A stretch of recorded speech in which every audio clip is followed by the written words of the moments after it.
নির্বাচনের ফল পুনর্গণনার দাবিতে রংপুর ৪ আসনে মহাসড়ক অবরোধ করে বিক্ষোভ করেছে বিএনপি প্রার্থীর কর্মী সমর্থকরা। ১৪ ফেব্রুয়ারি শনিবার সকাল থেকে হারাগাছে দোকানপাট বন্ধ রেখে এলাকাবাসী বিজয়ী এনসিপি প্রার্থী আক্তার হোসেনের বিরুদ্ধে নির্বাচনে কারচুপির অভিযোগ এনে বিক্ষোভ করতে থাকে।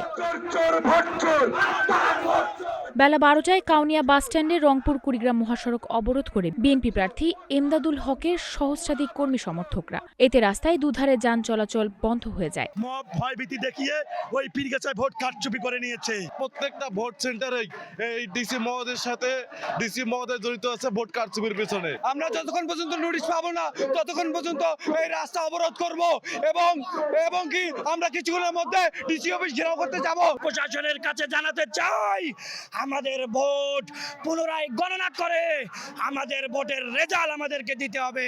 প্রায় ৪ ঘন্টা সড়ক অবরোধের পর প্রশাসনের আশ্বাসের প্রেক্ষিতে বিকেল ৩টায় সড়ক অবরোধ তুলে নেয় বিক্ষোভকারীরা। বিএনপি প্রার্থী এমদাদুল হক ভরসা ইলেকশন ইঞ্জিনিয়ারিং এর মাধ্যমে পরাজিত করার অভিযোগ তুলেছেন। আমি প্রশাসনকে লিখিতভাবে অভিযোগ দিয়েছি যে আমি এই ভোটটা পূর্ণ গণনা চাই। পূর্ণ গণনা তারা যদি দেয়, পূর্ণ গণনা করে, পূর্ণ গণনায় যা রায় হবে তা মানিয়ে লইব।